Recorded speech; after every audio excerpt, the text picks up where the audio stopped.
Pleasure and Precepts is the name of our topic. So we'll be describing what's on the slides, so if you're not able to see them for whatever reason.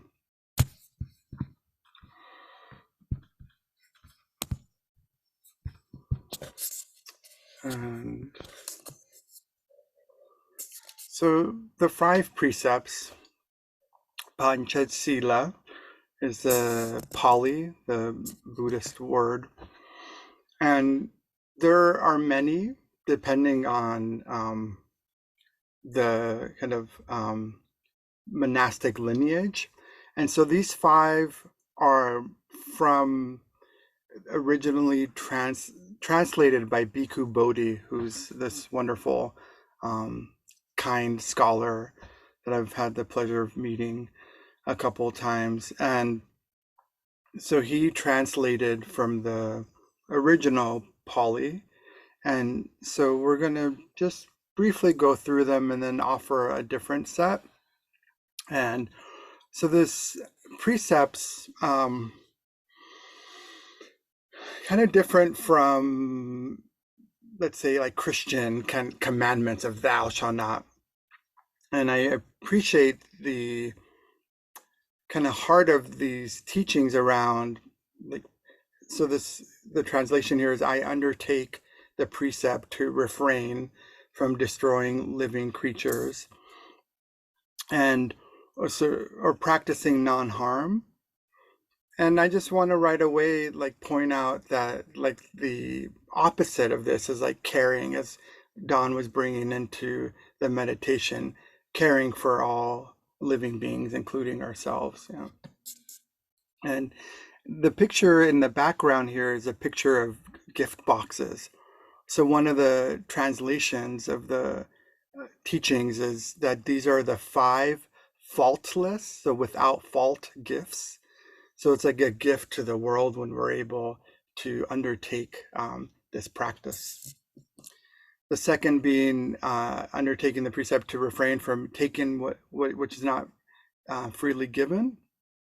So the counterbalance to this is generosity. Yeah. And undertaking the precept to refrain from sexual misconduct. And Don and I will be exploring that more. And the precept of refraining from incorrect speech. So that's loving speech. So the sexual misconduct is like using our love in responsible ways, and undertaking the precept to refrain from intoxicating drinks and drugs, which lead to carelessness. So these are mainly, again, practiced by monastics. And so the next set, Don and I kind of lean more into lay practice and what might resonate more with us as queer folks. So these are taken by from Catriona Reed and Michelle Benjamin Mickey. And Catriona Reed, big shout out, she's said to be the first trans teacher, Buddhist trans teacher ever that's been out for a long time. And I had the pleasure, they taught, they're both a couple that run a Manzanita Village Retreat Center in Southern California, and they came and taught at EBMC, and yeah, a dozen years ago. And they're wonderful folks, and they've have interpreted these 5 precepts in this way. So maybe Don, you and me can go back and forth. And so taking the first precept, aware of the violence in the world and the power of nonviolence. And I've changed them a little bit. Nonviolence as one word to point to the teachings of Dr. King and others who practice nonviolence. And so I honor the connection to the ancestors, the earth, future generations, and open to my natural ability to embody the compassion that seeks to protect each living being. Yeah, and there's a picture of the Buddha to remind us of our Buddha nature, that is love. Yeah. So Don, did you want to? Mm-hmm. Yeah. Yeah, so this next slide, aware of the poverty and greed in the world and of the intrinsic abundance of the earth. I honor the connection to the ancestors, the earth, and future generations, and open to my natural ability to embody the simplicity, gratitude, and generosity that have no limits. And the background of this slide is a green plant that has some dew on it. Just really, for me, it evokes that sense of the simplicity and generosity of the natural world, that is right here available to me to notice at any time, and to notice that I am a part of that rather than separate from it. Feels like something I'm regularly connecting with in this precept. Yeah, thanks, Don. Yeah, so this third precept, so cool, kind of heart, rainbow heart, aware of the abuse and fear in the world and the healing that is possible when we open to love, capital L love, this kind of universal goodwill that Don evoked at the end of the meditation practice earlier. So the healing that's possible when we open to love, I honor the connection to the ancestors, the earth, future generations, and open to my natural ability to embody respect for the beauty and erotic power of our bodies. Yeah, so, Don and I have been having a lot of conversations about what it means to evoke pleasure and joy in how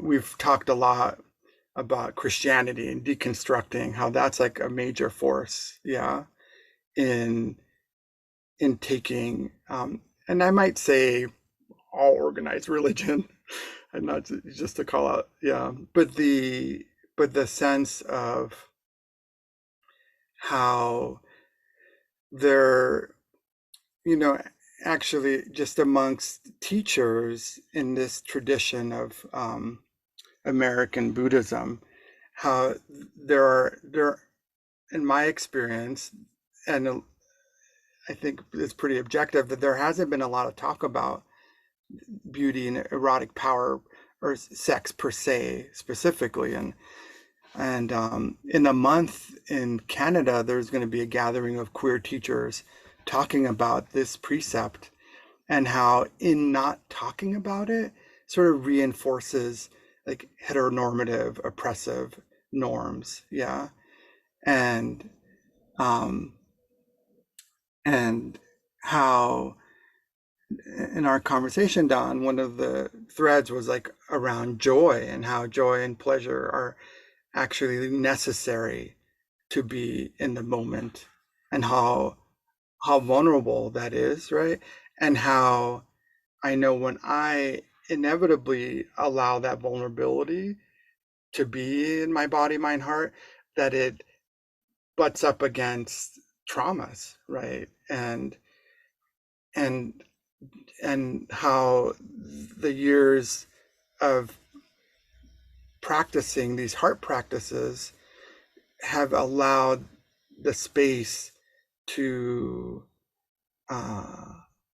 in spite of that, of those experiences, of the constant daily oppression of being allowed to express my sexuality, sensuality, gender, erotic nature, um, that I've, because there is space, this practice has given me space, that there are moments where I'm able to be connected to my this natural ability to embody um, respect, yeah, and appreciate the beauty in myself and others.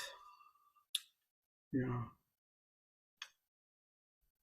Yeah, I appreciate that, Melvin. And I know for me, um, there's something about how this third precept gets shared that always rubs me in some kind of uncomfortable way as a queer person. And as you've been saying, so often that actually feels like it's because of the overlay of Christianity that comes with the teachings on the precepts. As even like I can receive them. It's like because I grew up thinking with Christianity, growing up in the US and at least loosely around that church, it's hard to not read this precept with the lens of purity, shame, doing it uh correctly in the right in a good versus evil way.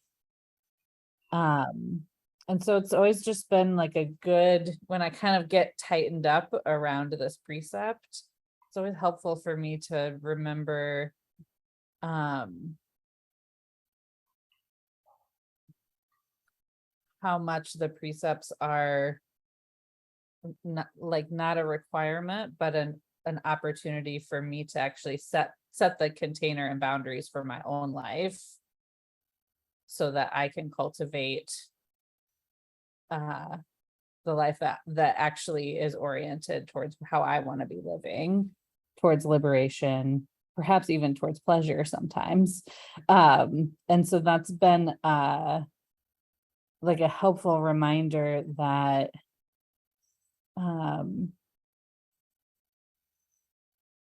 to kind of like pull out the like cultural baggage that comes from my brain and how other people are thinking about this, and reorient towards like, okay, what is this actually trying to point me to?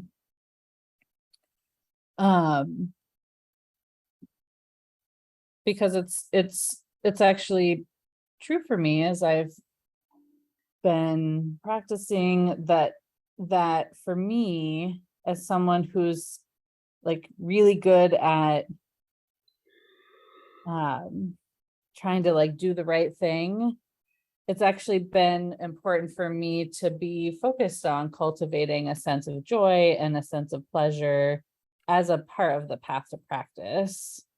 The Buddha talks about joy as an important step in developing our concentration, actually finding pleasure in how it feels in the body and seeing how it can feel really good. And you don't want to get attached to it and be like, this is how it's going to feel forever. But you also don't want to skip over it. And you don't want to miss out on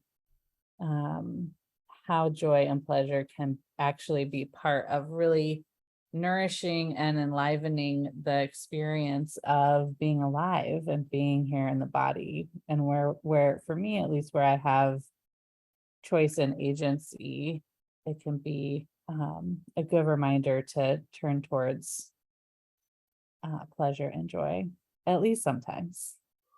If I'm only ever turning towards pleasure and joy, there are folks who have that tendency, then it's a good reminder to make efforts in other directions.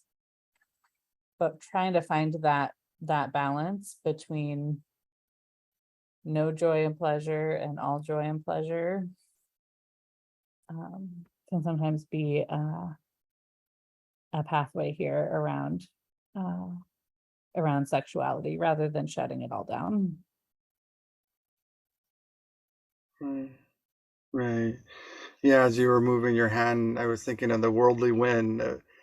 pleasure and pain, right? The sort of like just going in and out of like trying to avoid dukkha. Yeah, the word that is so central to this teaching, and of like the illusion that we can avoid feeling the sufferings of life, and that when I heard you say attachment, that's like sort of like, if I just get enough pleasure, then I won't ever have to suffer again, or or for me, like in in seeking pleasure for pleasure's sake, that actually I was in the traumas of like that reactivity of like not being able to enjoy myself as I am, in the world, because it was,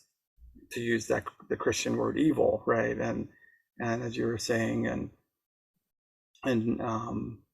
yeah, and there's nothing wrong per se, and this is where the precepts go together, because in that first precept of like harming, is it pleasure to the point of like repeating the traumas, or not, or being so enveloped by it that I'm not paying attention to those around me, and yeah, that term here of erotic power, it reminds me of Audre Lorde, and I totally encourage folks to go look at that essay, The Uses of the Erotic.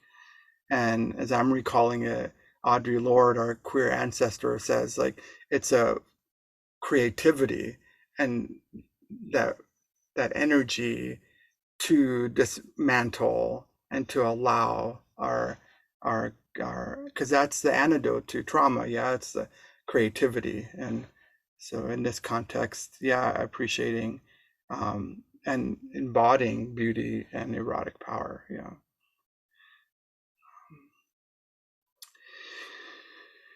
Yeah. So should yeah. So any of these we can talk about forever. Yeah. So there's a little kind of talking box with hearts in it for this precept. Um, yeah. So we're in of the falsehood and deception in the world. Hashtag fake news.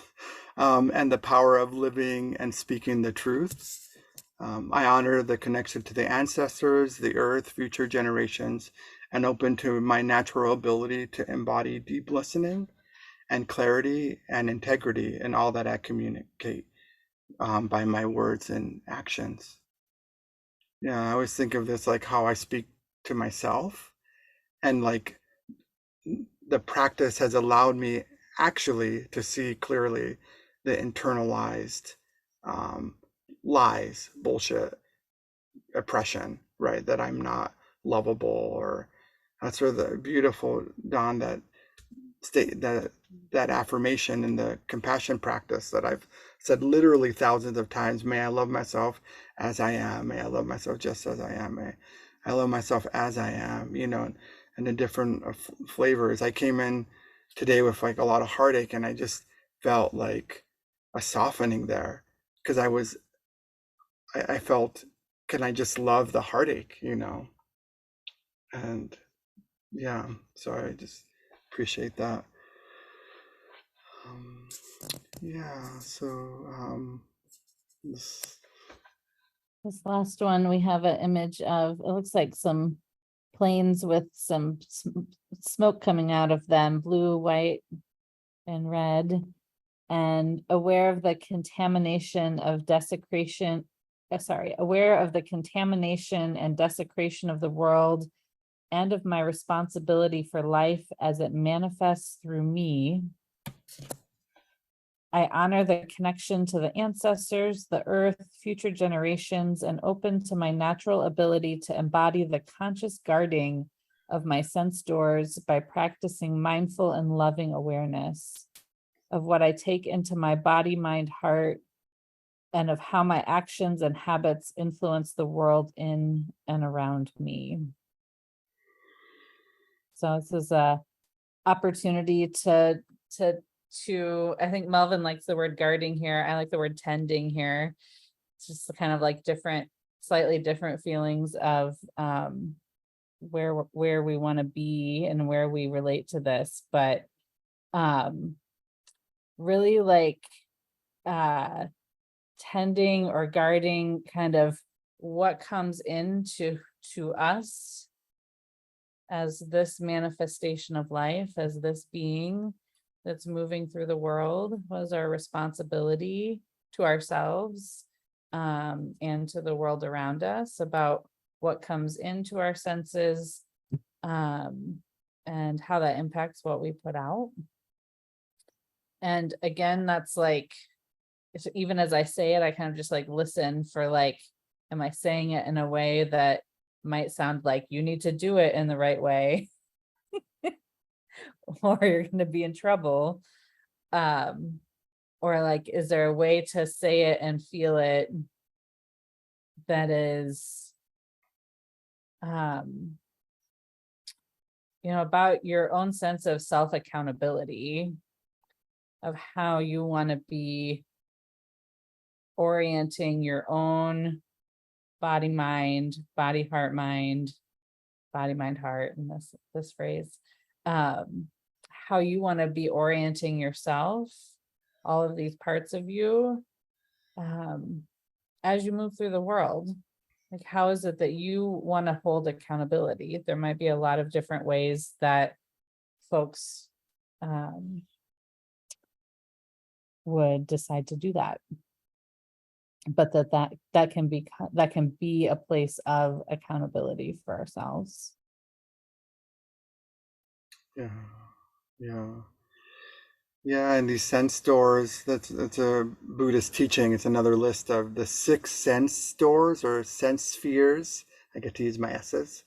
And the mind is one of the senses: touch, sound, here. It's like, so being aware of like tending or guarding. Sometimes it's a different valence. Yeah, guarding is like, I'm gonna really set firm boundaries, and tending is like softer and a sort of like limits. It could be just as firm, but it's, yeah. So yeah, um, yeah, mindful and loving awareness. Yeah. Yeah. So so we're gonna invite folks into um, just considering these two uh, questions of where are you feeling most alive in your life, um, and where do you have space to say yes, no, and maybe. Um, Yeah, just, we have this practice called dedication of merit that we often close our time together with. And to me, it's again an opportunity to just like notice what my experience has been and what direction I want to continue to incline my mind and experience. And so just noticing what has landed for you tonight as nourishing, insightful, supportive, grounding, whatever you might have needed.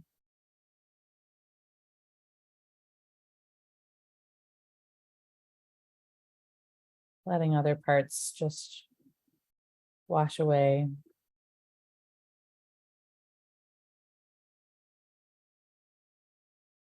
And letting these parts that land for you just really sink in just that little bit more. Skin and bones,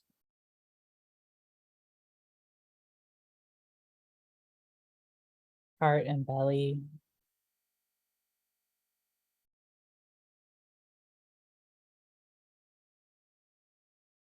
And feel how as this wisdom lands in you,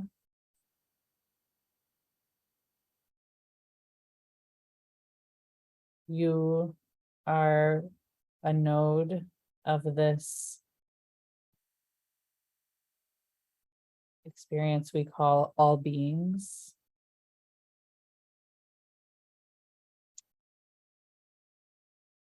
And so it's already working its magic to land here for you and beyond.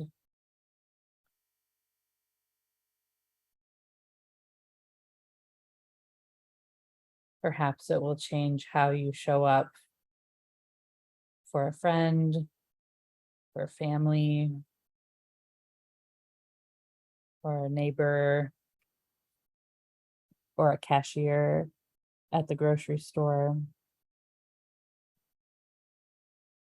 It's just how you think about the world and how you choose to move through it.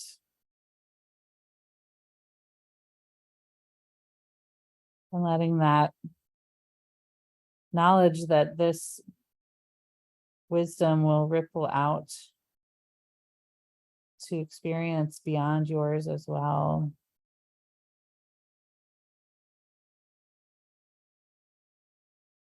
Just bring a sense of gratitude and humility to this practice that we have engaged in together.